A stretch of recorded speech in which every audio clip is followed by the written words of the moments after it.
Assalamualaikum warahmatullahi wabarakatuh. Berjumpa kembali dengan Al-Fakir Ahmad Imran Rashidi Ibnu Abdul Al-Khatimi di channel Cafe Rumi Jakarta dan channel Ruqyah Aswaja Official dimanapun Anda berada. Kali ini kita sedikit mengupas tentang ilmu hikmah yang bagi kalangan milenial saat ini sangat digandrungi, ya sangat menjadi satu hal yang membuat mereka penasaran.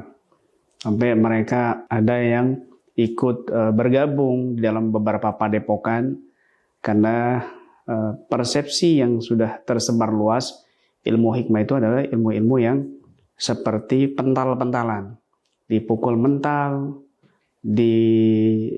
mau ditendang mental, atau mungkin ilmu yang bisa menyambat jin ke dalam tubuhnya sendiri, atau mungkin ilmu yang mereka juluki dengan ilmu laduni atau ilmu Sunan Kalijaga. Nah, lalu bagaimana pandangan Islam tentang ilmu hikmah tersebut? Baik, kita sebelum membahas yang dimaksud itu, terlebih dahulu kita harus memahami tentang definisi hikmah itu sendiri. Allah Subhanahu wa taala berfirman dalam Al-Qur'an, yu'til hikmata may yasha wa man yu'tal hikmata faqad utiya khairan katsira. Allah memberikan hikmah kepada orang yang Allah kehendaki. Barang siapa yang Allah berikan hikmah, maka dia telah diberikan oleh Allah Subhanahu wa taala kebaikan yang banyak sekali. Nah, para ulama ahli tafsir menafsirkan, mengomentari hikmah dalam al-hikmah dalam ayat ini ya bermacam-macam, tetapi maknanya itu satu kesatuan. Di antaranya ya di dalam tafsir At-Tabari ya di sini dijelaskan al-hikmah yu'til hikmatah, yakni yu'tillahu al-isabata fil qali wal fi'li may yasha min ibadihi. Wa may yu'tal isabata fi dzalik minhum faqad utiya khairan katsira. Dalam tafsir At-Tabari dikatakan Allah memberikan hikmah, artinya Allah memberikan kebenaran di dalam ucapan dan perbuatannya pada orang yang Allah kehendaki dari hamba-hambanya. Dan barang siapa yang Allah anugerahkan kebenaran pada ucapan dan perbuatannya, maka sungguh Allah telah berikan kebaikan yang banyak untuk orang tersebut. Nah, hikmah di sini maknanya anugerah atau hidayah, petunjuk, kebenaran di dalam ucapan dan perbuatan. Ini kembali lagi kepada ilmu tasawuf, kembali lagi kepada al-thariqah. Ya. Artinya ilmu hikmah ini kebenaran di dalam ucapannya, kebenaran juga di dalam perbuatannya. Itulah orang ahli hikmah. Nah, maka makna yang dimaksud hikmah oleh Allah Subhanahu wa taala dan Rasulnya dan juga para ulama Ahlussunnah wal Jamaah ya, di antaranya mereka yang memiliki kebenaran di dalam ucapan dan perbuatan. Siapa orang yang Allah berikan anugerah ini, kebenaran di dalam ucapan dan perbuatannya, maka sungguh Allah telah berikan kebaikan yang banyak. Nah, di hadis yang lain ya, di komentar yang lain dari hadis juga ada yang mengatakan hikmah di sini al-ma'rifah bil Quran, nasikhi wa mansukhi wa muhkami wa mutasyabih wa muqaddami wa muakhiri wa halali wa harami wa amsalih. Yaitu hikmah dimaksud di situ adalah Al-Quran dan ilmu nasikh mansukh, ilmu muhkam, ilmu mutasyabih, ilmu muqaddam, muakhir, dan tentang halal dan haram yang dijelaskan dalam Al-Quran dan semisalnya. Maka hikmah di sini adalah yang menyangkut ilmu Al-Quran dan semua peralatan daripada ilmu Al-Quran. Itu adalah ilmu hikmah. Nah, kemudian juga ada yang menafsirkan di sini yang mengomentari dengan hadis juga bahwasanya al-hikmah di situ adalah al-fiqih fil Quran atau al-faham fil Quran. Yaitu kepahaman tentang Al-Quran. Tafsir-tafsir dari para ulama ini yang diambil hujahnya dari hadis-hadis juga, semua itu tadi dari hadis-hadis Nabi SAW, maka ini menjadi pemahaman satu kesatuan yang luar biasa. Bahwa al-hikmah di sini barang siapa Allah memberikan yu'til hikmatan may yasha. Allah memberikan hikmah, ilmu hikmah kepada orang yang Allah kehendaki. Wa may yu'tal hikmata faqad utiya khairan katsira. Barang siapa yang Allah berikan ilmu hikmah, maka Allah telah berikan kebaikan yang banyak. Yang pertama tadi adalah al-isabah fil qaul wal fi'il. Kebenaran di dalam ucapannya dan di dalam perbuatannya. Maka ketika ada ahli hikmah membuat adegan-adegan settingan, bohong di dalam ucapan, bohong di dalam perbuatan, ini jauh dari kata hikmah yang sesungguhnya. Ini jauh dari kata ahli hikmah yang dimaksud oleh Allah Subhanahu wa taala dan Rasul-Nya. Kenapa? Karena ahli hikmah adalah al-isabah fil qaul wal fi'il. Kebenaran di dalam ucapan dan perbuatannya. Ini kembali kepada ilmu tasawuf, ilmu hati, ilmu thariqah. Maka yang lebih layak disebut ahli hikmah adalah mereka al-mutasawwifah atau ahlu thariqah.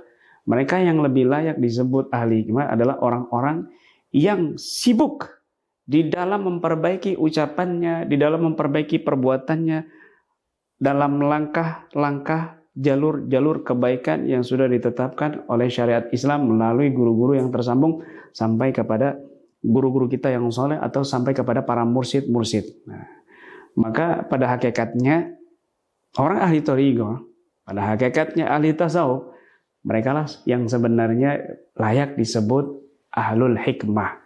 Barang siapa yang masuk kepada itu, barang siapa yang Allah anugerahi itu, faqad utiya khairan katsira, maka sungguh Allah telah berikan kebaikan yang banyak.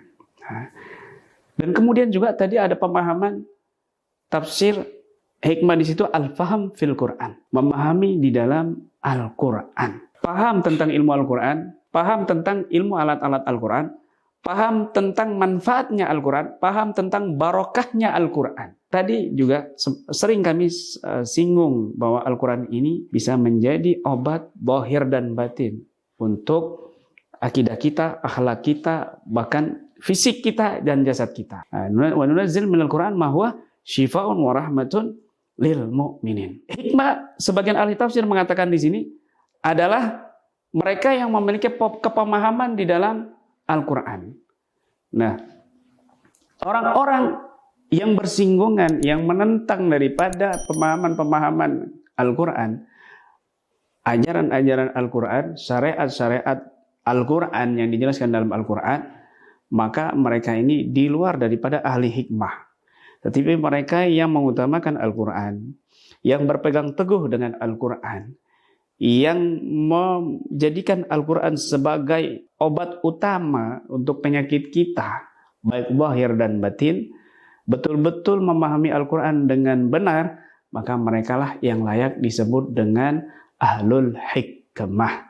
Maka dari pemahaman ini, tafsir ini, kita bisa pahami bahwasanya mereka yang disebut al-hikmah tadi, yang pertama, mereka yang berusaha memperbaiki ucapan dan perbuatannya dalam kebenaran, bukan kemunafikan, bukan kebohongan dan lain sebagainya.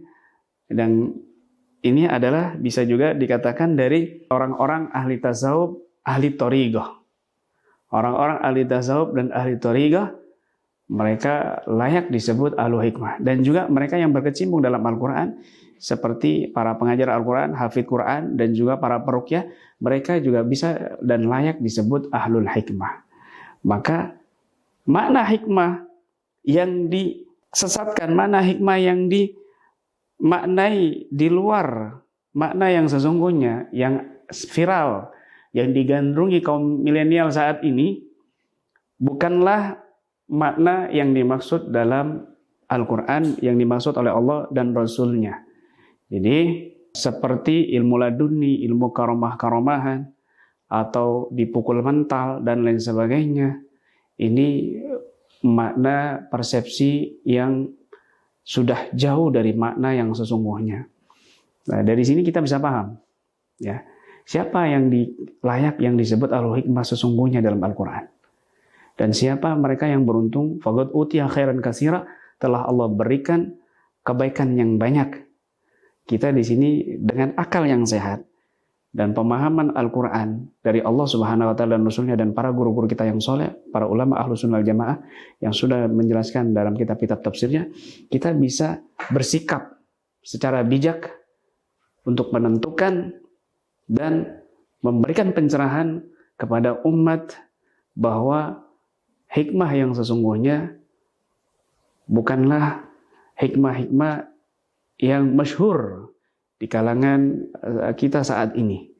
Tetapi kita harus bisa memberikan penjelasan, pencerahan kepada umat bahwa ahlul hikmah mereka adalah yang berusaha, yang Allah anugerahi kebenaran dalam ucapan, dalam perbuatannya, dan mereka yang berusaha mengutamakan Al-Quran, memahami Al-Quran dengan baik, mengamalkannya, dan menerapkannya dalam kehidupan sehari-hari.